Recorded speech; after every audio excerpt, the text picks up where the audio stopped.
ಕಾರ್ಯಕ್ರಮ ಪ್ರಾರಂಭವಾಗುವ ಸಮಯ.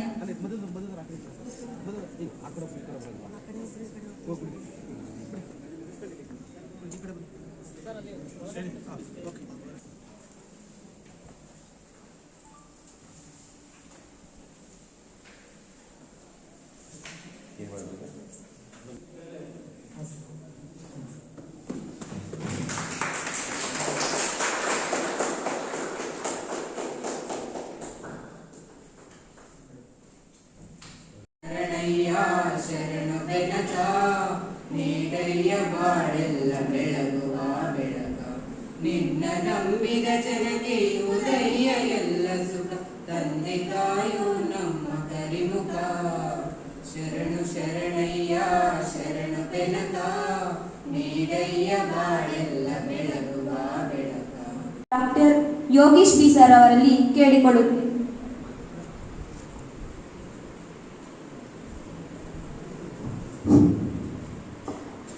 College continues to celebrate the shared vision of higher education for the academic year 2025-26, an education that strives to inspire, inculcate and innovate. True learning goes beyond classrooms. It shapes character, builds skills and equips students to face real-world challenges with courage and confidence.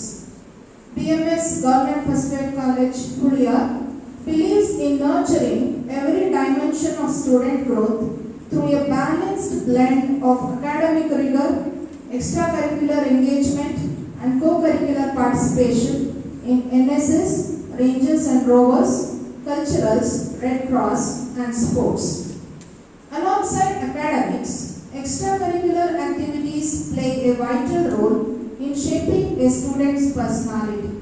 From sports and cultural programs to clubs and competitions, these activities build teamwork, leadership, and self-confidence.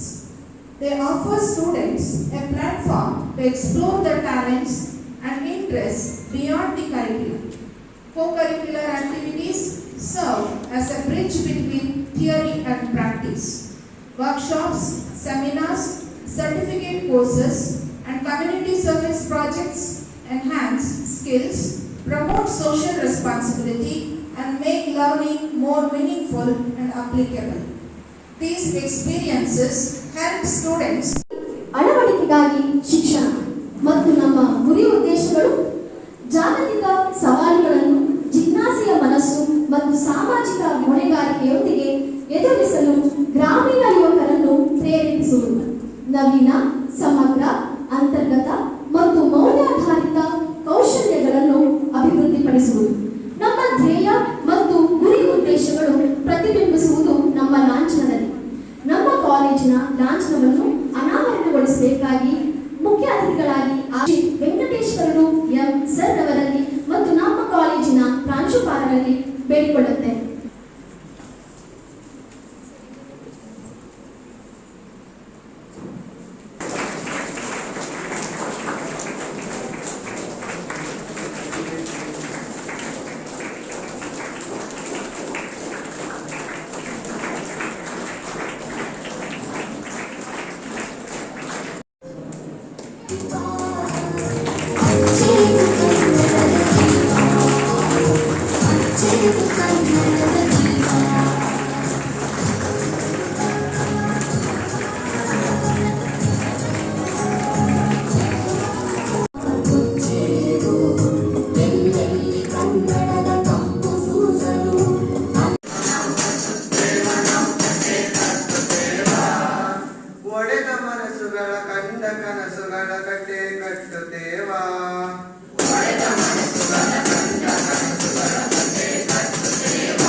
ನಾವು ಕನಸ ಕಟ್ಟುತ್ತೇವ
ಸಮಾಜದ ಕನಸ ಹೊತ್ತು ನಾವು ಕುಂಡ ತುಳಿಯುತ್ತೇವಾ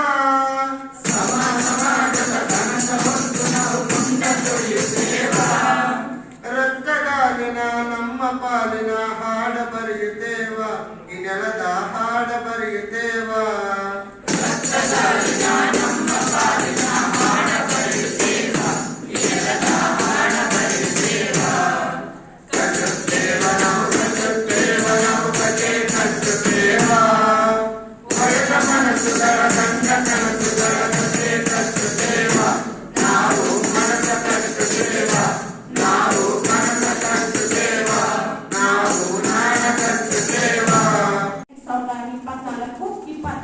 ಸಾಲಿನಲ್ಲಿ ತುಮಕೂರು ವಿಶ್ವವಿದ್ಯಾನಿಲಯ ನಡೆಸಿದ 6ನೇ ಸೆಮಿಸ್ಟರ್ನ BA ಪರೀಕ್ಷೆಯಲ್ಲಿ ತರಗತಿಗೆ ಅತಿ ಹೆಚ್ಚು ಅಂಕಗಳನ್ನು ಹಾಗೂ ವಿಷಯವಾರು ಅತಿ ಹೆಚ್ಚು ಅಂಕಗಳನ್ನು ಗಳಿಸಿದ ವಿದ್ಯಾರ್ಥಿಗಳನ್ನ ಗುರುತಿಸಿ ಪ್ರೋತ್ಸಾಹಿಸಿ ಅಭಿನಂದನೆಗಳನ್ನ ಸಲ್ಲಿಸುವ ಕ್ಷಣ ಇದಾಗಿದೆ.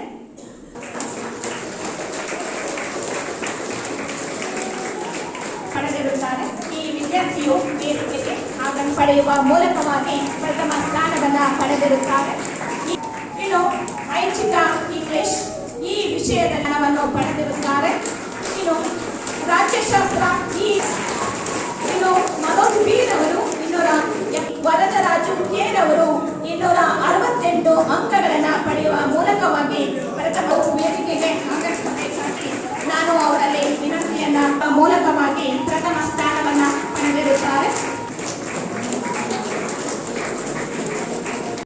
Got first place in 6th semester BCom. She has secured 604 marks with 86.29%, and also she has got first place in income tax law and practice and e-commerce. Ruchita P.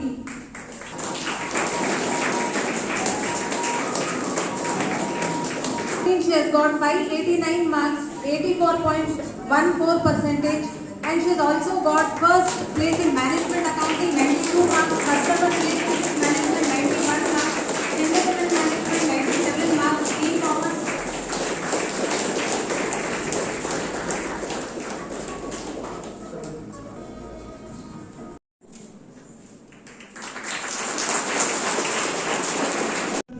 Venkateshwara sir is highly respected academician and administrator with over 3 decades of dedicated service in higher education. He holds an academic background of zoology, having contributed significantly to teaching, research and academic leadership since 1992. Before assuming his current role of Vice Chancellor of Tumkur University in July 2022, distinction as the Registrar of Tumkur University and as the Director of Directorate of Distance Education at Kuvempu University. These roles showcase his leadership and administrative role. Under his dynamic leadership as Vice Chancellor, Tumkur University has made remarkable steps in enhancing academic standards, fostering research and expanding national and international collaborations. His vision has led significant initiatives in global partnership and promoting innovation and entrepreneurship, bringing both visibility and opportunities to the university. Apart from this, I worked in the University College of Arts around 6 months as a faculty sir. Affiliated college ಒಂಬತ್ತೊಂದು college ಬರುತ್ತೆ. ಅದರಲ್ಲಿ 2 ನಮ್ಮ constituent college ಆಗಿರ್ತವೆ ಮತ್ತು 79 ಕಾಲೇಜುಗಳು affiliated college ಆಗಿರ್ತವೆ. ಮೂಲತಃ ಒಂದು ವಿಶ್ವವಿದ್ಯಾಲಯದ ವೈಸ್ ಚಾನ್ಸಲರ್ ಅಂದರೆ ಎಲ್ಲರೂ ಕಾಲೇಜ್ ಬರಬೇಕು ಅಂತ ನಮಗೆ ಬರಮಾಡ್ಕೊಳ್ತಾರೆ. ಆದರೆ ಈ ಕಾಲೇಜಿಗೆ ನನಗೆ ಬರೋಕ್ಕೆ ಕಾರಣವಾದಂಥ ಶ್ರೀಯುತ ವೀರಣ್ಣವರು ಕೇವಲ 2 ತಿಂಗಳ ಹಿಂದೆ ನನ್ನ ವಿಶ್ವವಿದ್ಯಾಲಯದ ಸಿಂಡಿಕೇಟ್ ಸದಸ್ಯರಾಗಿ ನಾಮಿನೇಟ್ ಆಗಿರ್ತಾರೆ. ಆವಾಗಿಂದ ನನ್ನ ಅವರ ಲಕ್ಷಣ ನೋಡಿದೆ, ತುಂಬ ಆತ್ಮೀಯವಾಗಿ ಎಲ್ಲರ ಬೆರೆತಾ ಬಂದಿದ್ದಾರೆ. ಈ ಕಾಲೇಜಿಗೆ ಈ ಏನು ಕಾರ್ಯಕ್ರಮಕ್ಕೆ ಬರಬೇಕಂತ ಹೇಳಿದಾಗ ಅಲ್ಲಿಂದ ನನ್ನ ಗೆಸ್ಟ್ಗಳಿಂದ ಈ ಕಾಲೇಜು ಕ್ಯಾಂಪಸ್ ಬಂದಾಗ ನಿಮ್ಮ ನಡವಳಿಕೆ, ನಿಮ್ಮ ಸಭ್ಯತೆ, ನಿಮ್ಮ ಆತ್ಮೀಯ, ನಿಮ್ಮ ಪ್ರೀತಿ ನೋಡಿ ತುಂಬ ಸಂತೋಷ ಅನಿಸ್ತದೆ. ಅಪ್ರಿಷಿಯೇಟ್. ಇದು ಹೇಗೆ ಸಾಧ್ಯ ಅಂತ ಹೇಳಿದ್ರೆ ಕೇವಲ ಒಬ್ಬ ವ್ಯಕ್ತಿಯಿಂದ ಮಾತ್ರ ಸಾಧ್ಯ. ಒಬ್ಬ ವ್ಯಕ್ತಿ ಆಗಿದ್ರೆ leader of the college. Appreciate the Veeranna's leadership characters. ನಾನು ನೋಡ್ತಾ ಇದ್ದೆ ಈ ಕಾರ್ಯಕ್ರಮ ಹೇಗೆ ಆರಂಭವಾಗ್ತದೆ ಅಂತ ಹೇಳಿ. ವೀರಣ್ಣವರು ಪ್ರಮೇಯ ಏನಿಲ್ಲ, ಕೂತ್ಕೊಂಡಿದ್ದಾರೆ, ತುಂಬಾ ಸಿಂಪಲ್ ಆಗಿ ಕೂತ್ಕೊಂಡು ಅವರು ನೋಡ್ತಾ ಇದ್ದಾರೆ. ಸಮಯಕ್ಕೆ ಪ್ರಾರ್ಥನೆ ಆಯಿತು, ಸ್ವಾಗತ ಆಯಿತು, ವರದಿ ಆಯಿತು, ಆಮೇಲೆ ಪ್ರತಿಭಾನ್ವಿತ ವಿದ್ಯಾರ್ಥಿಗಳಿಗೆ ಪುರಸ್ಕಾರ ಆಯಿತು. Is participation is not at all there is a good leadership. ಯಾವ್ದು ಲೀಡರ್ಶಿಪ್ ಅಂದರೆ ಲೀಡರ್ ಇಲ್ಲದಂತ ಲೀಡರ್ಶಿಪ್ ಆಗಬೇಕು. ಒಂದು ಕಾಲೇಜಿಗೆ ಬಂದರೆ ಪ್ರಿನ್ಸಿಪಾಲ್ ನೋಡ್ಕೊಂಡು ಹೋಗ್ಬೇಕು, ನೀವು ನೋಡ್ಬೇಕು ಅಂತೇಳಿ ಅಂತ ವಾತಾವರಣ ಈ ಕಾಲೇಜ್ ಸೃಷ್ಟಿ ಮಾಡಿದ್ದಾರೆ. ಎಂಟೈರ್ ಟೀಮ್ಗೆ ಇಲ್ಲಿ ಏನು ಟೀಚಿಂಗ್ ಸಿಬ್ಬಂದಿ ಇದ್ದಾರೆ ನನಗೆ ಪರಿಚಯ ಮಾಡಿದ್ದಾರೆ. 10 ಜನ ಟೀಚಿಂಗ್ ಸಿಬ್ಬಂದಿ ಇದ್ದಾರೆ ಅಂತೇಳಿ. ಅವ್ರು ಹೇಳಿದ್ದಾರೆ, ಸರಸ್ವತಿ ಇದ್ದಾರೆ, ಲಕ್ಷ್ಮಿ ಇದ್ದಾರೆ, ಅಲ್ಲಿ ಮತ್ತೇನು ಒಂದು ಕಾಲೇಜ್ ಬೇಕಾಗಿದ್ದು ಲಕ್ಷ್ಮೀ ಸರಸ್ವತಿ, ಮತ್ತೆ ಅತಿಥಿಗಳು ಕರೆದಿದ್ದು ಕೃಷ್ಣಮೂರ್ತಿ ಇದ್ದಾರೆ, ಸುಷ್ಮಾ ಇದ್ದಾರೆ, ಸಂಗೀತ ಇದ್ದಾರೆ. ನೋಡಿ ಇವರೆಲ್ಲ ಹೆಸರುಗಳು ನೋಡಿದ್ರೆ ಇದು asset to the college. So ಹೆಸರು ತಕ್ಕಂತೆ ಅವರೆಲ್ಲ ಕೆಲಸ ಮಾಡ್ತಾ ಇದ್ದಾರೆ. ಹಾಗಾಗಿ ನನ್ನ ವಿಶ್ವವಿದ್ಯಾಲಯ ಪರವಾಗಿ ಅವರೆಲ್ಲರಿಗೂ ಅನಂತ ಅಭಿನಂದನೆಗಳು. 2 ಸಲ ಒತ್ತಡದಿಂದ ನಮಗೆ ಬರ್ಲಿಕ್ಕೆ ಆಗೋದಿಲ್ಲ ಅಂತ ಹೇಳಿದ್ರೆ ಏನು ಮಾಡೋಕ್ಕಾಗ್ತಿರ್ಲಿಲ್ಲ. ಬಟ್ ನಾನು ಮಿಸ್ ಮಾಡ್ಕೊತೀನಿ ಅಂತ ಒಂದು ಕಾಲೇಜ್ ನೋಡೋಕ್ಕಾಗಿಲ್ಲ ಅಂತೇಳಿ ನನ್ನ ಕೊನೆ ಮೂಮೆಂಟ್ ವೈಶಾಂಶದಲ್ಲಿ ನಾನು ಕೇವಲ 9 ತಿಂಗಳಿದೆ. ಆ 9 ತಿಂಗಳ ಸಮಯದಲ್ಲಿ ಒಂದು ಒಳ್ಳೆ ಕಾಲೇಜಿಗೆ ಬಂದಿದ್ದಕ್ಕೆ ನನಗೆ ತುಂಬ ಸಂತೋಷ ಆಗುತ್ತೆ. ಯಾಕಂದ್ರೆ ಒಂದು ವಿಶ್ವವಿದ್ಯಾಲಯದ ಗೌರವ ಘನತೆ ಹೇಳಿದ್ರೆ ಅಂತಂದ್ರೆ ಕಾಲೇಜುಗಳಲ್ಲಿ ಇರ್ತದೆ. ಒಂದು ಕಾಲೇಜ್ ಹೇಗಿರಬೇಕು ಅಂತ ಹೇಳಿ ಒಂದು ಮಾಡೆಲ್ ಕಾಲೇಜ್ಗಳು ನಾವು ಗೊತ್ತಿರ್ತೀವಿ. ಇವತ್ತು ದೇಶ ಮಟ್ಟದಲ್ಲಿ ಏನಾಗ್ತಾ ಇರೋದು ಸ್ಮಾರ್ಟ್ ಸಿಟಿ ಅಂತ ನೋಡ್ತಾ ಇದ್ದೀವಿ ಅಲ್ವಾ. ಒಂದು 20 ವರ್ಷ 10 ವರ್ಷ ಹಿಂದೆ ಒಂದು ಯೋಜನೆ ಮಾಡಿದ್ವಿ, ನಾವು ಸ್ಮಾರ್ಟ್ ಸಿಟಿ ಮಾಡಬೇಕಂತೇಳಿ. ಸಿಟಿ ಸಿಕ್ತು ಮುಂಚೆನೆ ಸ್ಮಾರ್ಟ್ ಸಿಟೀಸ್ ಆಗಬೇಕು. ಅದೇ ರೀತಿ ಕಾಲೇಜುಗಳಲ್ಲಿ ಸ್ಮಾರ್ಟ್ ಕಾಲೇಜ್ ಆಗಬೇಕು, ವಿದ್ಯಾರ್ಥಿಗಳು ಸ್ಮಾರ್ಟ್ ಸ್ಟೂಡೆಂಟ್ಸ್ ಆಗಬೇಕು, ಟೀಚಿಂಗ್ ಅಲ್ಲಿ ಸ್ಮಾರ್ಟ್ ಟೀಚಿಂಗ್ ಆಗಬೇಕು. ಎಲ್ಲ ಸಾಧ್ಯ ಏನಂದ್ರೆ ನಮ್ಮ ವಿಚಾರಗಳಲ್ಲಿ ಬದಲಾವಣೆ ಆಗಬೇಕು. ಅವಾಗ ಮಾತ್ರ ಸ್ಮಾರ್ಟ್ನೆಸ್ ಸಾಧ್ಯ. ಇಲ್ಲಿ ಈ ಬದಲಾವಣೆ ನಾನು ನೋಡಿದಾಗ ಅಂತಂದ್ರೆ ಪ್ರತಿಭಾವಂತ ವಿದ್ಯಾರ್ಥಿಗಳ ಕರೆಸಿ ನೀವು ಗೌರವ ಮಾಡ್ತಾ ಇದ್ರಿ, ಅವ್ರು ಬರ್ದಿಲ್ಲ ಅಂದ್ರೆ ಅವ್ರ ಪೋಷಕರು ಕರೆಸಿದ್ರಿ. ಪೋಷಕರು ಯಾವಾಗ ಕಾಲೇಜ್ ಬಂದಂದ್ರೆ ಆ ಕಾಲೇಜ್ ಒಂದು ಒಳ್ಳೆ ವ್ಯವಸ್ಥೆ ಅಂತ ನಮಗೆ ನಂಬಿಕೆ. ಯಾಕಂದ್ರೆ ಇವತ್ತು ಪ್ಲೇಔಟ್ LKG ಮಾತ್ರ ಪೇರೆಂಟ್ಸ್ ಹೋಗ್ತಾರೆ, ಬಟ್ ಹೈಯರ್ ಎಜುಕೇಶನ್ ಅಲ್ಲಿ ಪೇರೆಂಟ್ಸ್ ಹೋಗೋದು ಬಹಳ ಕಷ್ಟ. ಇವೆಲ್ಲ ಕರೆಸಿದ್ರಿ, ಎಲ್ಲ ನೋಡಿದ್ದಾರೆ, ಅವರು ನಮ್ಮ ಮಕ್ಕಳಿಗೆ ಕಾಲೇಜ್ ಓದ್ತಿದ್ದಾರೆ ಅಂತ ಹೇಳಿ ಅವ್ರ ನಂಬಿಕೆ ಬಂದಿದೆ. ಇಂಥ ಕಾಲೇಜಲ್ಲಿ ನೀವು ನಿರ್ಮಾಣ ಮಾಡಲಿಕ್ಕಾಗಿ ಒಂದು ಕುಗ್ರಾಮದಲ್ಲಿ ಒಂದು ಸುವ್ಯವಸ್ಥಿತ ಒಂದು ಕಾಲೇಜ್ ನಿರ್ಮಾಣ ಮಾಡಬೇಕು. ಹಾಗಾಗಿ ಈ ಮಕ್ಕಳಿಗೆ ಮತ್ತೆ ಮಕ್ಕಳ ಪೇರೆಂಟ್ಸಿಗೆ ಒಂದು ನಂಬಿಕೆ ಬಂದಿದೆ ಅಂತ ಅನ್ಕೊಂಡಿದ್ದೀವಿ. ಬರುವಾಗ ಹೇಳ್ತಾ ಇದ್ರು ಈ ಕಾಲೇಜು, ಈ ಹಾಲ್, ಈ ಬಿಲ್ಡಿಂಗು ರೀಸೆಂಟ್ ಆಗಿ ಇನಾಗ್ರೇಷನ್ ಆಯಿತು. ಒಂದು ಲೈಬ್ರರಿ ಮೇಲೆ ಒಂದು ಕೆಳಗೆ ಒಂದು ಸಭಾಂಗಣ, ಇಂಥ ಸಭಾಂಗಣಗಳು ಬೇಕಾಗಿದೆ. ಮತ್ತು ಇಲ್ಲಿ ಬರೋದಕ್ಕೆ ಮುಂಚೆ ನಮ್ಮ ಲೈಬ್ರರಿ ಹೋಗಿ ಒಂದು ವೆಬ್ಸೈಟ್ ಓಪನ್ ಮಾಡಿದ್ದೇನೆ ಕಾಲೇಜ್. ಹಾಗೆ ಇಲ್ಲಿ ಕಾರ್ಯಕ್ರಮದಲ್ಲಿ ಒಂದು ಲಾಂಛನ, ಇದೇನಿದೆ ಲೋಗೋ, ಆ ಲೋಗೋ ಕುರಿತು ವಿವರಣೆ ನೀಡಿದ್ದೀವಿ. ಅದಕ್ಕಾಗಿ ಈ ಕಾಲೇಜಿನ ಎಲ್ಲ ಶ್ರಮಿಸಿದ ಪ್ರಾಧ್ಯಾಪಕರಿಗೆ ಮತ್ತು ಪ್ರಾಧ್ಯಾಪಕರ ಸ್ನೇಹಿತರಿಗೆ ನನ್ನ ಅಭಿನಂದನೆಗಳು. ಒಂದು ಕಾಲೇಜ್ ಲೋಗೋ ಹೇಳಬೇಕು, ಕಾಲೇಜ್ ಲೋಗೋ ಇಂಪಾರ್ಟೆನ್ಸ್ ಏನು ಅಂತ ತಿಳಿಸಿದ್ರಲ್ಲ, ತುಂಬ ಖುಷಿ ಆಗ್ತಾ ಇದೆ. ಅದ್ರ ಜೊತೆಗೆ ಹೈಯೆಸ್ಟ್ ರ್ಯಾಂಕ್ಸ್ ಮತ್ತು ಪ್ರತಿಭಾವಂತ ವಿದ್ಯಾರ್ಥಿಗಳನ್ನು ಗೌರವಿಸಿದ್ರಿ. ಅವರೆಲ್ಲ ವಿದ್ಯಾರ್ಥಿಗಳಿಗೆ, ವಿದ್ಯಾರ್ಥಿಗಳ ಪೋಷಕರಿಗೆ ನನ್ನ ಅಭಿನಂದನೆಗಳು. ಇವತ್ತು ಕಾರ್ಯಕ್ರಮ ಹೇಗೆ, ಏನೇನು ಕಾರ್ಯಕ್ರಮಗಳಲ್ಲಿ ಸೇರಿಸಿದ್ವಿ ಅಂತ ಹೇಳಿದ್ರೆ, ನಮಗೆ ಸೆಪ್ಟೆಂಬರ್ 19 ನಾವು ಕಾಲೇಜ್ ಸ್ಟಾರ್ಟ್ ಮಾಡಿದ್ವಿ. ಈ ಸೆಮಿಸ್ಟರ್ ಸಿಸ್ಟಮ್ ಸ್ಟಾರ್ಟ್ ಆಗಿದ್ದು ಸೆಪ್ಟೆಂಬರ್ನಲ್ಲಿ ಅಲ್ವಾ, ಆಗಸ್ಟ್ 19, ಸೆಪ್ಟೆಂಬರ್, ಅಕ್ಟೋಬರ್, ನವೆಂಬರಲ್ಲಿ ಬಂದಿದೆ. ಸೆಮಿಸ್ಟರ್ ಕ್ಲೋಸ್ ಆಗ್ತಾ ಇದೆ.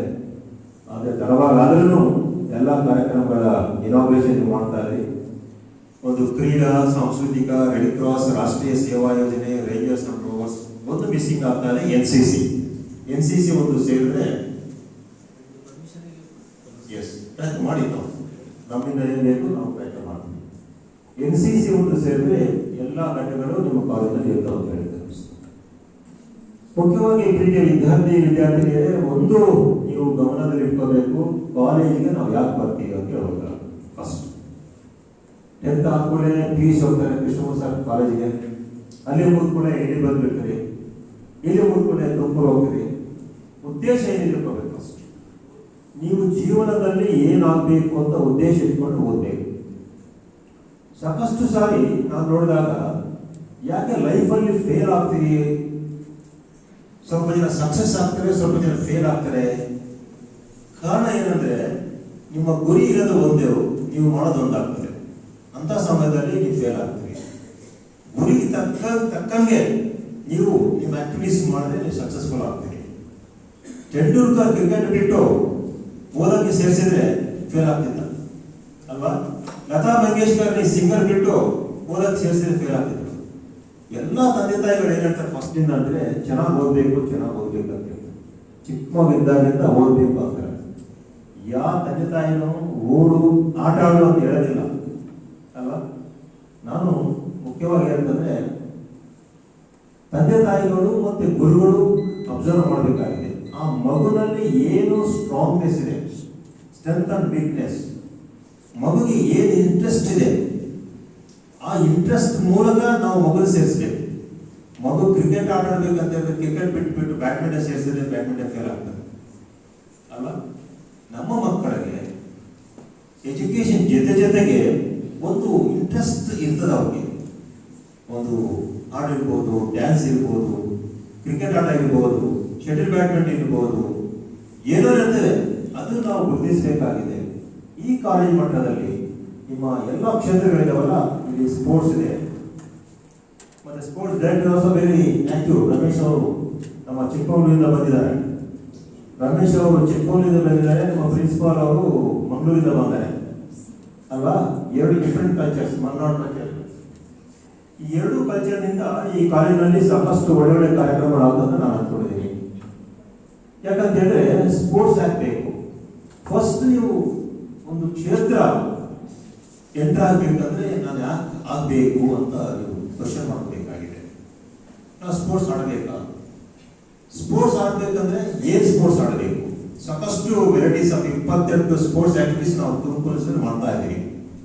22 ಕ್ಷೇತ್ರಗಳಲ್ಲಿ ನಿಮ್ಮ ಆಸಕ್ತಿ ಏನಿದೆ ಫಸ್ಟ್. ಮತ್ತೆ ಸ್ಪೋರ್ಟ್ಸ್ ಆಡಬೇಕು. ಸ್ಪೋರ್ಟ್ಸ್ ಇಂದ ನನಗೇನು ಲಾಭ? ನಾನು 24 ತಾಸು ನಾನು ಓದ್ತಾ ಇದ್ರೆ ನಾನು ಫಸ್ಟ್ ರ್ಯಾಂಕ್ ತಗೊಂತೀನಿ ಅಲ್ವಾ? ಫಸ್ಟ್ ರ್ಯಾಂಕ್ ತಗೊಂಡ್ಮೇಲೆ ನಾನು ಒಳ್ಳೆ ಉದ್ಯೋಗ ಸಿಗುತ್ತೆ. ಆ ಭಾವನೆ ಇದ್ದಾಗ ಮತ್ತೆ ಸ್ಪೋರ್ಟ್ಸ್ ಆಗ್ಬೇಕು. ಇವೆಲ್ಲ ಆಕ್ಟಿವಿಟೀಸ್ ಏನಿದಾವೆ ನೀವು ಸೇರಿಸಿದ್ರಲ್ಲ, ಈ ಸ್ಪೋರ್ಟ್ಸ್ ಇರ್ಬೋದು, ಮತ್ತೆ NSS ಇರ್ಬೋದು, ರೇಂಜರ್ಸ್ ರೋವರ್ಸ್ ಇರ್ಬೋದು, ಇವೆಲ್ಲ ಕೇಂದ್ರ ಸರ್ಕಾರದ ministry of youth affairs and sports ಅಂತ ಒಂದು ವಿಭಾಗ ಇದೆ.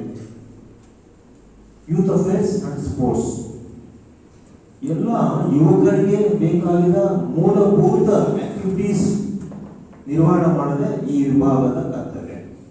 ಸಾಕಷ್ಟು ಫಂಡ್ಸ್ ಕೊಡ್ತಾರೆ. ಈಗ ನೆಹರು ಯುವಕ ಕೇಂದ್ರ ಇದೆ. ಯಾವುದು comes under the youth affairs and sports. ನಿಮ್ಮ ಪಠ್ಯ ಜೊತೆಗೆ ಪಠ್ಯೇತರ ಚಟುವಟಿಕೆ ಏನಿದೆ ಇವೆಲ್ಲ ಈಕ್ವಲಿ ಇಂಪಾರ್ಟೆಂಟ್.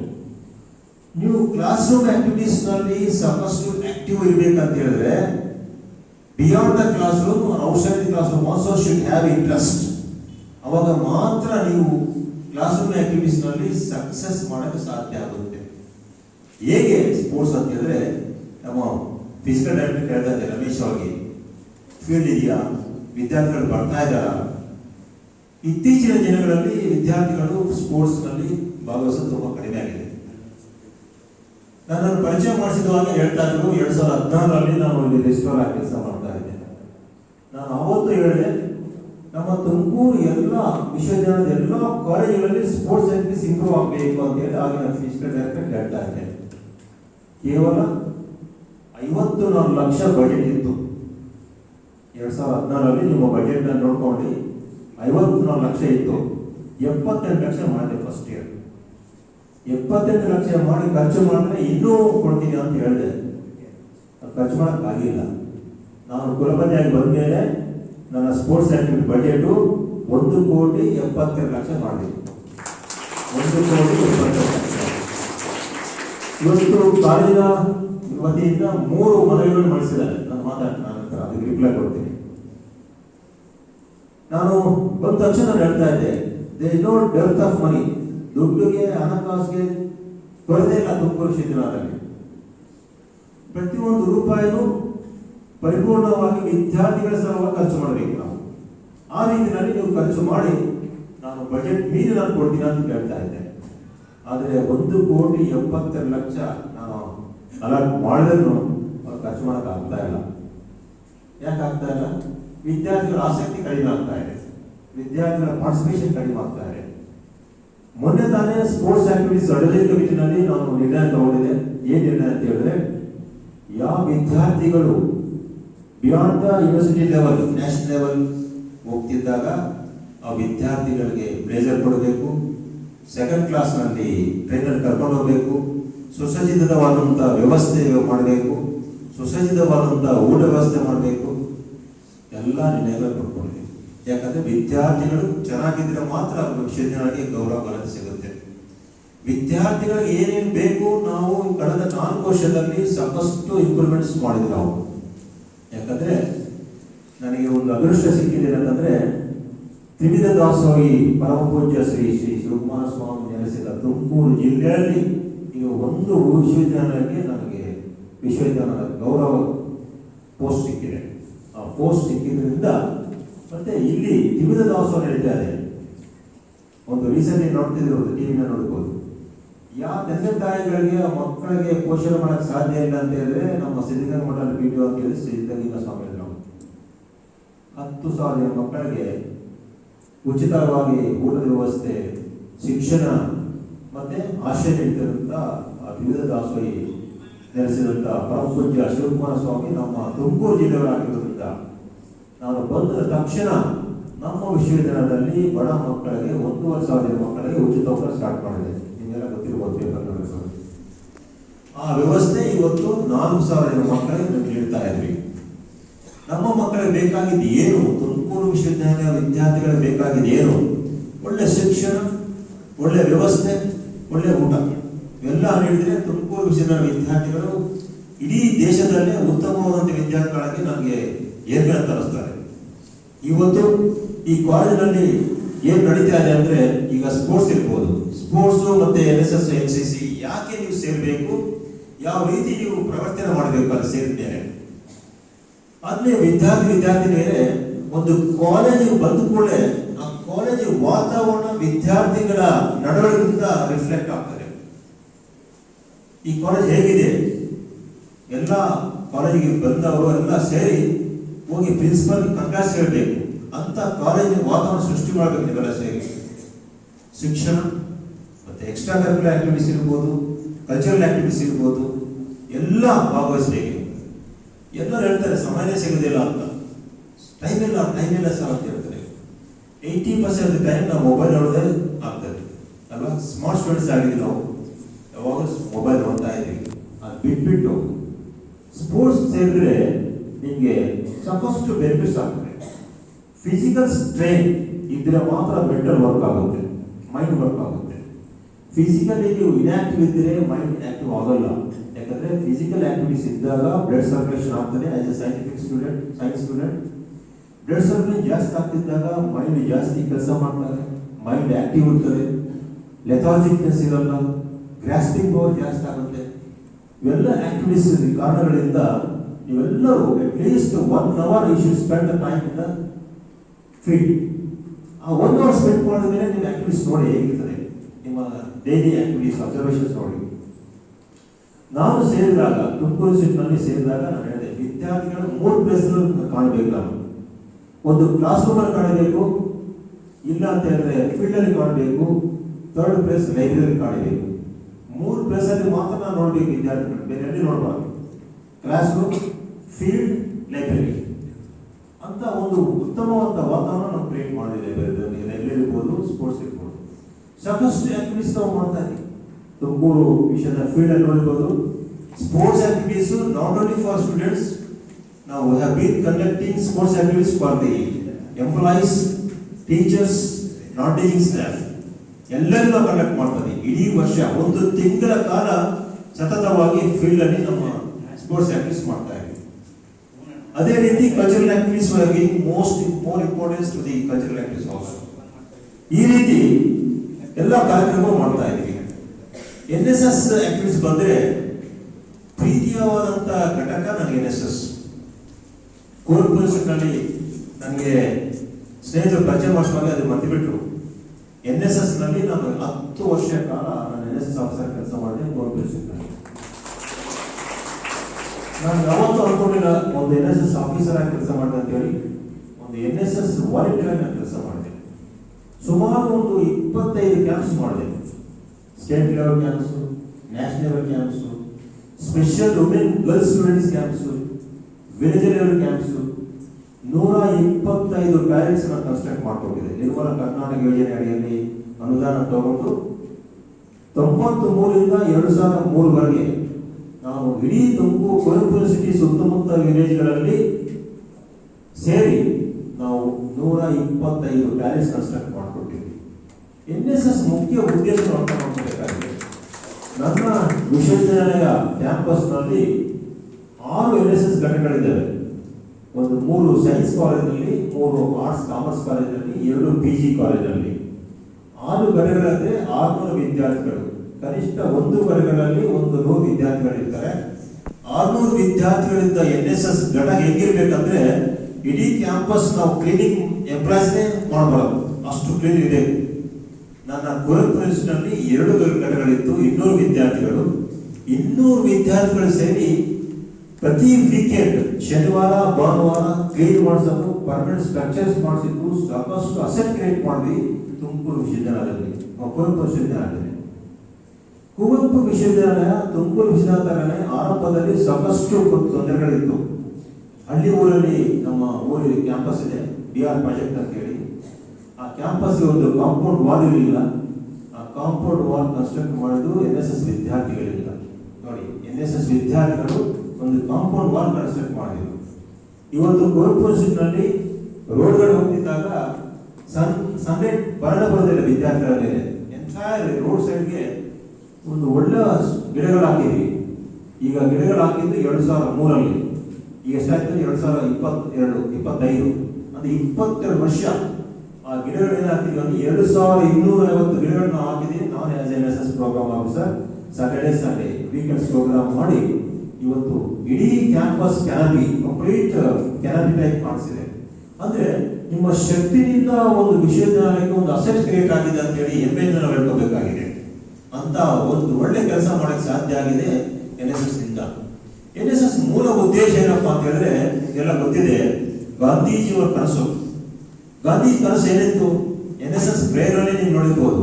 ಗ್ರಾಮಗಳು ಉದ್ಧಾರ ನಮ್ಮ ಉದ್ದೇಶ ಅಂತ ಹೇಳಿದ್ರು. ಗ್ರಾಮಗಳು ಬೆಳೆದರೆ ನಮ್ಮ ದೇಶ ಬೆಳೀತಾ ಅಂತ ಹೇಳಿ. ಕುಗ್ರಾಮದಲ್ಲಿ ಹೋದಾಗ NSS ಕ್ಯಾಂಪ್ ಮಾಡೋದು ಉದ್ದೇಶ ಹೇಗಿರ್ಬೇಕಂದ್ರೆ, ಕ್ರೈಟೀರಿಯಾ ಹೇಗಿರ್ಬೇಕಂದ್ರೆ, ಸಿಟಿಗೆ ಹತ್ರ ಇರೋದು ವಿಲೇಜ್ ಸೆಲೆಕ್ಟ್ ಮಾಡಬಹುದು, ಸಿಟಿಗೆ ದೂರವಾದಂತ ಗ್ರಾಮ, ಆ ಊರಿಗೆ ಬಸ್ ಸೌಕರ್ಯ ಇರಬಾರದು, ಕರೆಂಟ್ ಇರಬಾರದು ಅಂತ ವಿಲೇಜ್ ಸೆಲೆಕ್ಟ್ ಮಾಡಿ ನಾವು NSS ಕ್ಯಾಂಪ್ ಮಾಡಬೇಕು. ನಾವು NSS ಕ್ಯಾಂಪ್ ಮಾಡ್ಬೇಕಂದ್ರೆ 1 ತಿಂಗಳ ಸರ್ವೆ ಮಾಡ್ತಾ ಇದ್ದೀವಿ ನಾವು. ಯಾವ ವಿಲೇಜ್ ನಾವು ಹೋಗ್ಬೇಕು, ಆ ವಿಲೇಜ್ ಅಲ್ಲಿ ಸಾಕಷ್ಟು ರಾಜಕೀಯ ಇರಬೇಕು, ಎಲ್ಲ ಪಾರ್ಟಿ ಜಗಳ ಇರಬೇಕು ಅಂತ ವಿಲೇಜ್ ಸೆಲೆಕ್ಟ್ ಮಾಡಿ ಆ ವಿಲೇಜ್ ನಲ್ಲಿ ಒಂದು ಸಾಮರಸ್ಯ, ಒಂದು ಸಹಭಾಗತ್ವ, ಸ್ನೇಹ ಮನೋಭಾವನೆ ಬೆಳೆಸಕ್ಕೆ ನಾವು ಪ್ರಯತ್ನ ಮಾಡಬೇಕು. ಅಂತ ವಿಲೇಜ್ ಸೆಲೆಕ್ಟ್ ಮಾಡಿದ್ವಿ ನಾವು. ಒಂದು ವಿಲೇಜ್ ಹೋದ್ರೆ ಮಾತಾಡೋದಿಲ್ಲ, ಒಂದು BJP, ಒಂದು ಕಾಂಗ್ರೆಸ್, ಒಂದು JDS ಅಂತ ವಿಲೇಜ್ ನಲ್ಲಿ ಒಂದು ಬೀದಿ ಹೋದ್ರೆ ಇನ್ನೊಬ್ಬರು ಬೀದಿ ಮಾತಾಡ್ತಿರ್ಲಿಲ್ಲ. ಅಂತ ವಿಲೇಜ್ ನಲ್ಲಿ ನಾವು ಚಾಲೆಂಜ್ ತಗೊಂಡು ಒಂದು 100 ಜನ ವಿದ್ಯಾರ್ಥಿನಿ ಕರ್ಕೊಂಡು ಹೋಗಿ ಆ ವಿಲೇಜ್ ನಲ್ಲಿ ಹಾಕಿದಾಗ, ಕ್ಯಾಂಪ್ ಮಾಡಿದಾಗ 2 ದಿನ ನಮಗೆ ಚಾಲೆಂಜ್ ಆಯ್ತು. 2 ದಿನ ಕಾರ್ಯಕ್ರಮ ಯಾವುದು ಬರ್ತಿರ್ಲಿಲ್ಲ. ಯಾಕೆ ಬರೋದಿಲ್ಲ ಅಂದ್ರೆ, ಫಸ್ಟ್ ಯಾರ ಮನೆಗೆ ಹೋಗಿದ್ರಿ? ಕೃಷ್ಣಮೂರ್ತಿ ಮನೆಗೆ ಹೋಗಿದ್ರಾ? ಚಂದ್ರಶೇಖರ್ ಮನೆಗೆ ಹೋಗಿದ್ರಾ? ಚಂದ್ರಶೇಖರ್ ಮನೆಗೆ ಹೋದ್ರೆ ಚಂದ್ರಶೇಖರ್ ಮಾತ್ರ ಬರಬೇಕು, ಕೃಷ್ಣಮೂರ್ತಿ ಬರಲ್ಲ. ಈ ಒಂದು ಸಮಸ್ಯೆಗಳಿಗೆ ಇಡೀ ದಿವಸ ಸಂಜೆ ನಿಮ್ಮ ಎಕ್ಸ್ಪೀರಿಯನ್ಸ್ ವಿದ್ಯಾರ್ಥಿ ಲೀಡರ್ಶಿಪ್ ಮಾಡಿ, ಆ ಲೀಡರ್ ನೀವು ಮೀಟಿಂಗ್ ಮಾಡಿ ಹೇಗಿದೆ ವಿಲೇಜ್ ಸ್ಟಡಿ ಮಾಡಿ ಈಗಿದೆ ಎಲ್ಲನೇ ಒಟ್ಟುಗೂಡಿಸಿ ಕೊನೆ 10 ದಿವಸ ಅಂದರೆ ನಾವು ಕ್ಯಾಂಪ್ಸ್ ಅವಾಗ 10 ಡೇಸ್ ಇರ್ತಿತ್ತು, ಇವಾಗ ಕೇವಲ 7 ಡೇಸ್ ಆಗಿದೆ. ಕೊನೆ 9 ದಿವಸ ಕಾರ್ಯಕ್ರಮಕ್ಕೆ ಇಡೀ ವಿಲೇಜ್ ನಮ್ಮ ಕ್ಯಾಂಪ್ ಬರ್ತಾ ಇದ್ರು, ಹಾಗೇನು ಮಾಡ್ತಾ ಇದ್ರು. ಇದು ವಿದ್ಯಾರ್ಥಿಗಳು ಮನಸ್ಸು ಮಾಡಿದ್ರೆ ಏನು ಸಾಧ್ಯ ಇಲ್ಲ ಅಂತಿಲ್ಲ. If you mind you can do the things. Youth power is the most powerful power. ನಾವೆಲ್ಲ ಮಾತಾಡ್ತೀವಿ, ಕ್ರಿಯಾಯೋಗದ ತರ ನೀವು. ಸೊ 1969 NSS ಸ್ಥಾಪನೆ ಆಗಿದೆ. ಮಹಾತ್ಮ ಗಾಂಧೀಜಿಯವರ ಕನಸು ಏನಿತ್ತು, ಈ ಗ್ರಾಮಗಳನ್ನು ಉದ್ಧಾರ ಮಾಡಬೇಕಂತ ಉದ್ದೇಶದಿಂದ ಅವ್ರ ಬರ್ಡೇ 2 ಅಕ್ಟೋಬರ್ ಇದ್ರೇನು 24 ಸೆಪ್ಟೆಂಬರ್ ಅಲ್ಲಿ ಈ ಘಟಕ ಸ್ಥಾಪನೆ ಆಯಿತು, NSS ಘಟಕ. ಇವತ್ತು ನಮ್ಮ ಕರ್ನಾಟಕ ರಾಜ್ಯದಲ್ಲಿ 35 ಲಕ್ಷ ಜನ NSS ನಲ್ಲಿ ವಿದ್ಯಾರ್ಥಿಗಳಿದ್ದಾರೆ. 35 ಲಕ್ಷ, 40,000 NSS ಯೂನಿಟ್ಸ್ ಇದೆ ಹೈಯರ್ ಎಜುಕೇಶನ್ ಅಲ್ಲಿ. ಸೊ 35 ಲಕ್ಷ ವಿದ್ಯಾರ್ಥಿಗಳು ಎಲ್ಲರೂ ಮನಸ್ಸು ಮಾಡಿದ್ರೆ ನಿಮ್ಮ ಕಾಲೇಜ್ ಸುತ್ತಮುತ್ತ ಇದ್ದ ವಿಲೇಜರೆಲ್ಲ ಸಾಮರಸ್ಯ ಇರ್ತದೆ, ಫ್ರೆಂಡ್ಶಿಪ್ ಇರ್ತದೆ, ದ್ವೇಷ ಇರುವುದಿಲ್ಲ. ನಾಟ್ ಓನ್ಲಿ ಪಾಲಿಟಿಕ್ಸ್, ಆ ಗ್ರಾಮಗಳಿಗೆ ಬೇಕಾದ ಮೂಲಭೂತ ಸೌಕರ್ಯಗಳು ಸರ್ಕಾರ ಮಟ್ಟದಲ್ಲಿ ತರಿಸಬೇಕಾಗಿದೆ. ಸ್ಯಾನಿಟೇಷನ್ ಇರಲ್ಲ, ಹೆಲ್ತ್ ಇರಲ್ಲ, ಎಜುಕೇಶನ್ ಇರಲ್ಲ, ಎಲೆಕ್ಟ್ರಿಸಿಟಿ ಇರಲ್ಲ. ಎಲ್ಲ 10 ಡೇಸ್ ನಲ್ಲಿ ಸರ್ವೆ ಮಾಡಿ ಆ ಕನ್ಸರ್ನ್ ಡಿಪಾರ್ಟ್ಮೆಂಟ್ಗೆ ನೀವು ಹೋಗಿ ಈ ವಿಲೇಜ್ ಇದು ಬೇಕು ಅಂತ ಹೇಳಿ ನೀವು ಮಾಡಿಸಬೇಕಾದ ಜವಾಬ್ದಾರಿ ಅಂತಾಗಿರ್ತದೆ. ಇವೆಲ್ಲ ಮಾಡಬೇಕಾದ ಜವಾಬ್ದಾರಿ ವಿದ್ಯಾರ್ಥಿಗಳದ್ದಾಗಿರ್ತದೆ. NSS ಮುಖ್ಯ ಉದ್ದೇಶ ಅಂತಂದ್ರೆ ಎಜುಕೇಶನ್ ವಿತ್ ಸರ್ವಿಸ್ ಅಂತ. ಎಜುಕೇಶನ್ ಜೊತೆಗೆ ಸೇವಾ ಮನೋಭಾವ ಬರಬೇಕಂತ ಉದ್ದೇಶ NSS ಆಗಿರ್ತದೆ. ಇವಾಗಿಂದನೇ ನಿಮ್ಮ ಸೇವಾ ಮನೋಭಾವ, ಗೌರವ ಮನೋಭಾವ ಬಂದ್ರೆ ನಿಮ್ಮ ಜೀವನದಲ್ಲಿ ಸಕ್ಸಸ್ ನೋಡಕ್ಕೆ ಏನು ತೊಂದರೆ ಆಗೋದಿಲ್ಲ. ಹಾಗಾಗಿ ಈ ವಿದ್ಯಾರ್ಥಿಗಳಿಗೆ ಇವತ್ತು ಏನು ರೇಂಜರ್ ಅವರ್ಸ್ ಇರ್ಬೋದು, ಮತ್ತೆ ಸ್ಪೋರ್ಟ್ಸ್ ಇರ್ಬೋದು, ಕಲ್ಚರಲ್ ಇರ್ಬೋದು, NSS ಇರ್ಬೋದು, ಮುಖ್ಯವಾಗಿ ಇದು ಫಸ್ಟ್ ಎಂಟರ್ ಆದ್ಮೇಲೆ ಈ ಬಗ್ಗೆ ಟ್ರೈನಿಂಗ್ ಬೇಕು. 1 ದಿವಸ ಟ್ರೈನಿಂಗ್ ಬೇಕು. ಓರಿಯಂಟೇಷನ್, NSS ಅಂದ್ರೆ ಏನು, ಸ್ಪೋರ್ಟ್ಸ್ ಅಂದ್ರೆ ಏನು, ಕಲ್ಚರಲ್ ಆಕ್ಟಿವಿಟೀಸ್ ಅಂದ್ರೆ ಏನು, ಯಾಕೆ ಬೇಕು, ಇವೆಲ್ಲ ಅನಾಲಿಸಿಸ್ ಮಾಡಿ ಸೆಗ್ರಿಗೇಟ್ ಮಾಡಿ ವಿದ್ಯಾರ್ಥಿಗಳನ್ನು ನಾವು ಆಯ್ಕೆ ಮಾಡಬೇಕು. ಒಂದು ಮುಖ್ಯವಾಗಿ ಒಂದು ಉದ್ದೇಶ ಹೇಳ್ತಾರೆ. ನಾನು NSS ಆಫೀಸರ್ ಆಗಿದ್ದಾಗ ವಿದ್ಯಾರ್ಥಿಗಳಿಗೆ PG ನಲ್ಲಿ ಅಡ್ಮಿಷನ್ ಸಿಗ್ತಿತ್ತು, ಆದರೆ NSS ಸಿಗ್ತಿರಲಿಲ್ಲ. ಅಷ್ಟು ಡಿಮ್ಯಾಂಡ್ ನಲ್ಲಿ ಸೆಂಟ್ರಲೈಸ್ ಅಡ್ಮಿಷನ್ ಕೌಂಟರ್ ನನ್ನ NSS ಪಕ್ಕಾಗಿತ್ತು. NSS ಘಟಕ. NSS ನಲ್ಲಿ ನೀವು ಭಾಗವಹಿಸಬೇಕಂದ್ರೆ ಈ ಲಕ್ಷಗಳು ಇರಬೇಕು ನಿಮಗೆ. ಆ ಲಕ್ಷ ಇಲ್ಲದೆ NSS ಸಿಗೋದಿಲ್ಲ. ಆ ರೀತಿ ಇವ್ಯಾಲ್ಯೂಯೇಷನ್ ಮಾಡಿ ವಿದ್ಯಾರ್ಥಿ ತಗೊಂಡಿದ್ವಿ. ಹಾಗಾಗಿ ನನಗೆ ತುಂಬಾ ತೃಪ್ತಿ ಕೊಟ್ಟಿದ್ದ ಕ್ಷೇತ್ರ ಅಂದ್ರೆ NSS. ಜೊತೆಗೆ ನನಗೆ ಪರಿಚಯ ಮಾಡಿಸಿದಂತ ಆತ್ಮೀಯರಾಗಿರುವಂತ ಕಾಮರ್ಸ್ ಪ್ರೊಫೆಸರ್ ಹೇಳ್ತಾ ಇದ್ರು ಅಕಾಡೆಮಿಕ್ಸ್ ಅಡ್ಮಿನಿಸ್ಟ್ರೇಷನ್ ಅಂತ ಹೇಳಿ. ನಾನು ಹೇಳ್ತಾ ಇದ್ದೆ, ವೀರನ್ ಅವ್ರು ನೋಡಿದಾಗ ಲೀಡರ್ಲೆಸ್ ಲೀಡರ್ಶಿಪ್ ಈ setting very calm without any tension. ಅದು ಈ ಅಟ್ಮಾಸ್ಫಿಯರ್ ಕ್ರಿಯೇಟ್ ಮಾಡಿದ್ರಲ್ಲ, ನಿಮ್ಮೆಲ್ಲರೂ ನನ್ನ ಅಭಿನಂದನೆಗಳು. ಆ ರೀತಿ ಒಂದು ಲೀಡರ್ಶಿಪ್ ಕ್ಯಾರೆಕ್ಟರ್ ನೋಡಿದ್ದು ವೀರನ್ ಅವರಲ್ಲಿ. ನಾನು NSS ನಲ್ಲಿ ಸಾಕಷ್ಟು ಕಲಿತಿದೆ. ಒಂದು service mentality, second thing is leadership ಅಂತ ಹೇಳಿ. ಲೀಡರ್ಶಿಪ್ ಯಾವಾಗ ಶುರು ಆಗ್ತದೆ ಅಂತ ಹೇಳಿದ್ರೆ, ಇಂಡಿವಿಜುವಲ್ ಆಗಿ ನಾವು ಮಾಡಬಲ್ಲೆ ಒಂದು, ಆ ಜೊತೆಗೆ ನಮ್ಮೆಲ್ಲ ಗ್ರೂಪ್ ನನ್ನ ಜೊತೆ ಕರ್ಕೊಂಡು ಹೋಗಬಲ್ಲೆ ಅಂತ ಆತ್ಮವಿಶ್ವಾಸ ಬಂದಾಗ ಲೀಡರ್ಶಿಪ್ ಕ್ಯಾರೆಕ್ಟರ್ ಬರುತ್ತೆ. ಅದಕ್ಕಾಗಿ ನಾವು 7 ಡೇಸ್ ಕ್ಯಾಂಪ್ ನಲ್ಲಿ ಇರ್ಬೋದು, ಅದು 10 ದಿವಸ ಕ್ಯಾಂಪ್ ನಲ್ಲಿ ಏನ್ ಮಾಡ್ಕೊಂತಿದ್ರೆ, ನೀವೆಲ್ಲ NSS ಆಫೀಸರ್ಸ್ ಇರ್ಬೋದಿಲ್ಲಿ, ಒಂದು ಪ್ರತಿದಿನ ಒಂದು ಬ್ಯಾಚ್ ಮಾಡಿ ಶಿಫ್ಟ್ ಮಾಡ್ತಾ ಇರ್ತೀವಿ. ಬೆಳಗ್ಗೆ ಪ್ರೇಯರ್ ಮಾಡ್ತೀರಿ, ಆಮೇಲೆ ಶ್ರಮದಾನ ಮಾಡ್ತೀರಿ, ಆಮೇಲೆ ಊಟ ವ್ಯವಸ್ಥೆ ಇರ್ತದೆ, ಆಮೇಲೆ ಮಧ್ಯಾಹ್ನ ಗ್ರೂಪ್ ಡಿಸ್ಕಷನ್ ಇರ್ತದೆ, ಸಂಜೆ ಉಪನ್ಯಾಸ ಇರ್ತದೆ, ಅನಂತರ ಕಲ್ಚರಲ್ ಪ್ರೋಗ್ರಾಮ್ ಇರ್ತದೆ. ಅಲ್ಲ, ಇದೆಲ್ಲ ಟೈಮ್ ಶೆಡ್ಯೂಲ್ ಆಗ್ತದೆ. ಇವತ್ತು 1 ನಿಮಿಷ ವೇಸ್ಟ್ ಆಗಬಾರದು, ಹೆಚ್ಚು ಕಮ್ಮಿ ಆಗಬಾರದು. ಈ ರೀತಿ ದಿನಚರಿಯಲ್ಲಿ ಈ ವಿದ್ಯಾರ್ಥಿಗಳಿಗೆ ಎಲ್ಲ ಬ್ಯಾಚ್ ಚೇಂಜ್ ಮಾಡ್ತಾ ಇರ್ತೀವಿ.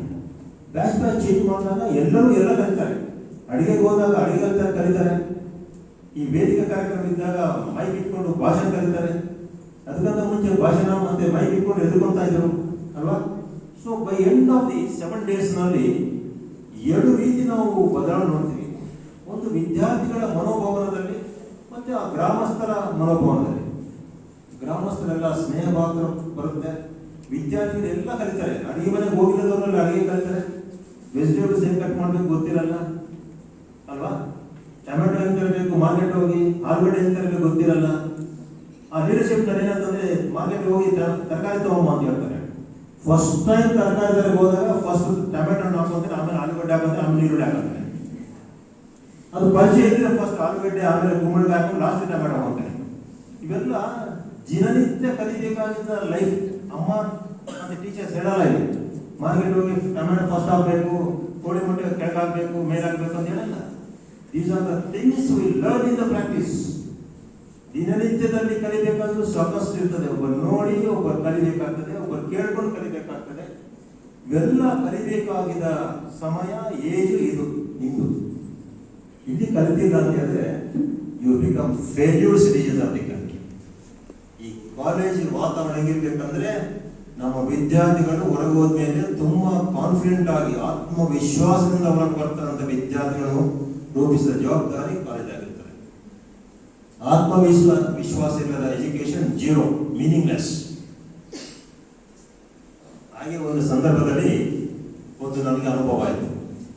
ಇದೇ ರೀತಿ ಒಬ್ಬ ಗಣ್ಯನ ಕರೆಸಿ ಮಾತಾಡಲಿಕ್ಕೆ ಒಂದು ವೇದಿಕೆ ಇತ್ತು. ಆ ಸಂದರ್ಭದಲ್ಲಿ ನಾನು ಕೂತ್ಕೊಂಡಿದ್ದೆ. ಆ ಗಣ್ಯ ವ್ಯಕ್ತಿ ಕೇಳ್ತಾ ಇದ್ರು, ನೀವು ಡಿಗ್ರಿ ಮುಗಿದ್ರೆ ಏನ್ ಮಾಡ್ತೀರಿ ಅಂತ ಹೇಳಿ, ಒಬ್ಬೊಬ್ಬ ಹೇಳಿ ಏನ್ ಮಾಡ್ತೀರಿ ಅಂತ. ಯಾರನ್ನೂ ಏನು ಹೇಳಕ್ಕಾಗಿಲ್ಲ. ಅಲ್ಲೇ ಕೂತ್ಕೊಂಡ ಒಬ್ಬರು ಸ್ವೀಪರ್, ಅಚ್ಚಂದ ಸ್ವೀಪರ್ ಇದ್ರು, ಬರಮ್ಮ ಅಂತ ಹೇಳಿದ್ರು. ನೀವೇನೇನು ಮಾಡ್ತೀರಿ ಅಮ್ಮ? ಸರ್ ನಾನು ಕಸ ಹೊಡ್ತೀನಿ, ಪಾತ್ರೆ ತೊಳಿತೀನಿ, ಅಡುಗೆ ಮಾಡ್ತೀನಿ, ಗಿಡಕ್ಕೆ ನೀರು ಹಾಕ್ತೀನಿ, ಗಿಡ ಬೆಳೆಸ್ತೀನಿ. ನೋಡಿ ಇಷ್ಟು ಕೆಲಸ ಮಾಡ್ತಾರೆ. ಅವ್ರು ಓದಿಲ್ಲ. ನೀವು ಡಿಗ್ರಿ ಓದಿ ಏನು ಮಾಡ್ತಂತೀರ ನಿಮ್ಗೆ ಗೊತ್ತಿಲ್ಲ. ಉದ್ಯೋಗ ಬೇಕು ನಿಮಗೆ. ಒಂದು ಟೇಬಲು, ಒಂದು ಚೇರು, ಅರ್ಧರ್ಧ ನಾಲೆಡ್ಜು, ಅರ್ಧರ್ಧ ಕನ್ನಡ, ಅರ್ಧರ್ಧ ಇಂಗ್ಲೀಷು, ಬರವಣಿಗೆ ಗೊತ್ತಿಲ್ಲ, ಟೈಪಿಂಗ್ ಗೊತ್ತಿಲ್ಲ. ಒಂದು ಇನ್ಸ್ಟಿಟ್ಯೂಷನ್ ಸೇರ್ಕೊಂಡ್ಬಿಡ್ತೀರಿ. ಡೇಟಾ ಆಪರೇಟರ್ ಅಂತ ಹೇಳೋ, ಅಟೆಂಡರ್ ಅಂತ ಹೇಳೋ. ನಿಮ್ಮ ಜವಾಬ್ದಾರಿಯಿಂದ ಇನ್ಸ್ಟಿಟ್ಯೂಷನ್ ನಾಶ ಅಲ್ವಾ? ಸೊ ಹೇಗೆ ಏನೇ ಕಲಿತಿದ್ರು ಪರ್ಫೆಕ್ಟ್ ಆಗಿ ಕಲಿಬೇಕು. ಚಿಕ್ಕದೇ ಕಲೀರಿ. ಒಂದು ಸಾಂಗ್ ಕಲಿತೀರಾ, ಪರ್ಫೆಕ್ಟ್ ಆಗಿ ಆಡ್ಬೇಕು. ನಾನು ಆಡ್ತೀನಿ ಅಂತ ಹೇಳಿ ಮೈಕ್ ತಗೊಂಡು ಫಸ್ಟ್ ಟೈಮ್ ಪ್ರಾಕ್ಟೀಸ್ ಮಾಡಬಾರ್ದು. ವೆರಿ ಕಾನ್ಫಿಡೆಂಟ್ ಮೇಲೆ ಬರಬೇಕು. ನಾನು ಆಡ್ತೀನಿ ಅಂತೇಳಿ ಆಡಕ್ಕೆ ಬಂದ್ರೆ ಕಲಿಬೋದು. ಸಾಕಷ್ಟು ಮೀಡಿಯಾಸ್ ಇದ್ದಾರೆ, ಕಲಿಯೋಕೆ ಸಾಕಷ್ಟು. ನಿಮಗೆ ಏನು ನಿಮ್ಮ ಮೊಬೈಲ್ ಇಟ್ಕೊಂಡು ಮ್ಯೂಸಿಕ್ ಬರ್ತದೆಲ್ಲ ಕಲಿಬೋದು. ನಾವು ಓದಿದ್ದಾಗ ಕಲಿಯೋಕೆ ವೇದಿಗಳಿರಲಿಲ್ಲ. ನಿಮ್ಮ ತಂದೆ ತಾಯಿಗಳು ನೋಡಿ ಪಾಪ ಅವ್ರಿಗೆ ಅವಕಾಶಗಳಿರಲಿಲ್ಲ. ಇವತ್ತು ನಿಮ್ಗೆ ಎಲ್ಲ ಅವಕಾಶಗಳಿದ್ದಾವೆ. ಅಂತ ಅವಕಾಶಗಳು ಇಟ್ಕೊಂಡು ಏನ್ ಮಾಡ್ತಾ ಇದ್ದೀವಿ ನಾವು? ಹಾಗಾಗಿ ಇವತ್ತು ನಮ್ಮ ತುಂಬಾ ಸಂತೋಷ ಅನಿಸ್ತದೆ ನಿಮ್ಮ ಕಾಲೇಜಿನಲ್ಲಿ ನೋಡಿ. ಏನೋ ಒಂದು ಕೋರ್ಸ್ ಸೂಟ್ ಕೂಡ ಹಾಕೊಂಡ್ರೆ ಸಕ್ಸಸ್ ಆಗೋ ಲೈಫ್. ವೆರಿ ಕಾನ್ಫಿಡೆಂಟ್ ಆಗಿರಬೇಕಾಗಿದ್ದ ಎಜುಕೇಶನ್ ಕಲಿಬೇಕಾಗಿದೆ. ಹಾಗಾಗಿ end of the tenure 3 years ಇರ್ಬೋದು, 4 years ಇರ್ಬೋದು, ಕಾಲೇಜಿಂದ ಹೊರಗೆ ಬರುವಾಗ ನಾನು ಹುಳಿಯಾರ್ PMS ಕಾಲೇಜ್ ವಿದ್ಯಾರ್ಥಿ ಅಂತ ಹೇಳ್ಕೋಬೇಕು ಹೆಮ್ಮೆಯಿಂದ. ನಿಮ್ಮ ಕಾಲೇಜ್ ಟೀಚರ್ಸ್ ಹೇಳ್ಕೋಬೇಕು ನಮ್ಮ ವಿದ್ಯಾರ್ಥಿಗಳು ಅಂತ ಹೇಳಿ. ಆ ರೆಸಿಪ್ರೋಕಲ್ ಆಕ್ಟಿವಿಟೀಸ್ ಇದೆಲ್ಲ, that is possible if you mind from now onwards. ಹಾಗಾಗಿ ಹೆಚ್ಚು ಮಾತನಾಡಲಿದೆ. ಇವತ್ತು ತುಂಬಾ ಸಂತೋಷ ಅನಿಸ್ತದೆ ವಿದ್ಯಾರ್ಥಿಗಳನ್ನು ನೋಡಿ. ನಾವು ತುಮಕೂರು ಜಾಬ್ ಕೊಡಿಸಲ್ಲ, ನಾವು ಜಾಬ್ ಅಶ್ಯೂರೆನ್ಸ್ ಕೊಡಲ್ಲ. ಎಲ್ಲ ಕಾಲೇಜುಗಳು ಜಾಬ್ ಅಶ್ಯೂರೆನ್ಸ್ ಕೊಡ್ತಾರೆ ಅಲ್ಲ. ಈ ಕಾಲೇಜ್ ಸೇರಿದ್ರೆ 100% placement. No, I never give the assurance. ನೀವು ಕಾಲೇಜ್ ಬರಬೇಕಂತ ಉದ್ದೇಶ ಇದ್ರೆ ನಾಲೆಡ್ಜ್ನಿಂದ ನಾನು ನನ್ನ ಜೀವನ ಮಾಡ್ತೀನಿ ಅಂತ ಹೇಳಿದ್ರೆ, ನಾನು ನಾಲೆಡ್ಜ್ ಸಲುವಾಗಿ ನಾನು ಕಾಲೇಜಿಗೆ ಬರ್ತೀನಿ ಬಿಟ್ಟರೆ ಜಾಬ್ ಸಲುವಾಗಿ ಅಂತ ನಾವು ಕಾಲೇಜ್ ಬರಬೇಕು. I never assure the job. ನಿಮ್ಗೆ ನಾಲೆಡ್ಜ್ ಬೇಕಾ? ಯಾವ ರೀತಿ ನಾಲೆಡ್ಜ್ ಬೇಕು ಆ ರೀತಿ ನಾಲೆಡ್ಜ್ ನಾವು ಕೊಡ್ತೀವಿ. ನಮ್ಮ ವಿಶ್ವವಿದ್ಯಾಲಯದಲ್ಲಿ ಕೆಲಸ ಮಾಡ್ತಾ ಎಲ್ಲ ಸ್ಟಾಫ್ಗೆ, ನಾನ್ ಟೀಚಿಂಗ್ ಸ್ಟಾಫ್ಗೆ ಫ್ರೀ ಕಂಪ್ಯೂಟರ್ ಕ್ಲಾಸ್ ಮಾಡಿ 1 ತಿಂಗಳ, ಫ್ರೀ ಸ್ಪೋಕನ್ ಇಂಗ್ಲಿಷ್ ಮಾಡಿ 1 ತಿಂಗಳ, ಫ್ರೀ ಹಿಂದಿ ಕಮ್ಯುನಿಕೇಶನ್ ಮಾಡಿ 1 ತಿಂಗಳ. ಅದೆಲ್ಲ ನಂತರ ಆ ಸಿಬ್ಬಂದಿ ಆಕ್ಟಿವಿಟೀಸ್ ನಲ್ಲಿ ತುಂಬಾ ಬದಲಾವಣೆ ಆಯಿತು. ನಾನು ಕಂಪ್ಯೂಟರ್ ಕಲ್ತಿದ್ದೆ ಸರ್, ನನ್ನ ಮಗ ಸ್ಕೂಲ್ ಓದಿದ್ದಾರೆ, ಅವಾಗ ಕೇಳ್ತಿದ್ರೆ ಹೇಳಕ್ ಆಗ್ತಿಲ್ಲ, ಇವತ್ತು ನಾನು ಕಂಪ್ಯೂಟರ್ ಕಲಿಸ್ಕೊಡ್ತೀನಿ ಅಂತ ಹೇಳ್ತಾರೆ. ಜೊತೆಗೆ ಆ ಸಿಬ್ಬಂದಿ ಹೇಳಿದೆ 9 ರಿಂದ 10 ಗಂಟೆ ಕಂಪ್ಯೂಟರ್ ಫ್ರೀ ಇರ್ತದೆ, ಯೂಸ್ ಮಾಡ್ಕೋಬಹುದು ಅಂತ ಹೇಳಿ. ಸೊ ಇವತ್ತು ಆ ಶಿಕ್ಷಣದಿಂದ ನಮ್ಮ ಸಿಬ್ಬಂದಿ ವರ್ಕ್ ಎಫಿಷಿಯನ್ಸಿ ಜಾಸ್ತಿ ಆಗ್ತದೆ. ಒಂದು ಇನ್ಸ್ಟಿಟ್ಯೂಷನ್ ವರ್ಕ್ ಎಫಿಷಿಯನ್ಸಿ ಜಾಸ್ತಿ ಆದರೆ ಆ ಇನ್ಸ್ಟಿಟ್ಯೂಷನ್ ಔಟ್ಪುಟ್ ಜಾಸ್ತಿ ಆಗ್ತದೆ ಅಲ್ವಾ? ಹಾಗಾಗಿ ಇಲ್ಲಿ ಒಂದು ಕಲೆಗೆ ಒಂದು ವಾತಾವರಣ ಕ್ರಿಯೇಟ್ ಮಾಡಬೇಕು. ಯಾವ ರೀತಿ ಕಲಿಬೇಕಂದ್ರೆ ಎಲ್ಲ ಕಲಿಬೇಕು. ಈಗ ಫಾರ್ ಎಕ್ಸಾಂಪಲ್ ನೀವು ಸಂಗೀತ ಕಲಿತೀರಾ, ಕಲೆ ಇಷ್ಟ ಇದೆಯಾ, ನಿಮ್ಮ ಟೀಚರ್ಸ್ ಹೇಳಿ ಒಂದು ಸಂಗೀತ ಪ್ಲಾಟ್ಫಾರ್ಮ್ ಮಾಡಿ, ಸಂಗೀತ ಟೀಚರ್ಸ್ ಅಪಾಯಿಂಟ್ ಮಾಡಿ ಸಂಗೀತ ಕಲಿಸಿ. ಅಥವಾ ಡ್ಯಾನ್ಸ್ ಕಲಿಬೇಕಾ, ಡ್ಯಾನ್ಸ್ ಕಲಿಸಿ. ನಿಮ್ಮ ಕಾಲೇಜ್ ಬರೋ ವಿದ್ಯಾರ್ಥಿಗಳಿಗೆ ಎಲ್ಲ ಕ್ಷೇತ್ರಗಳಲ್ಲಿ ಸಾಧನೆ ಇರಬೇಕು ಅಂತ ಕಾಲೇಜ್ ವಾತಾವರಣ ಕ್ರಿಯೇಟ್ ಮಾಡಬೇಕಂತ ಹೇಳಿ ನಾನು ಇಲ್ಲಿ ಕರೆಸಿ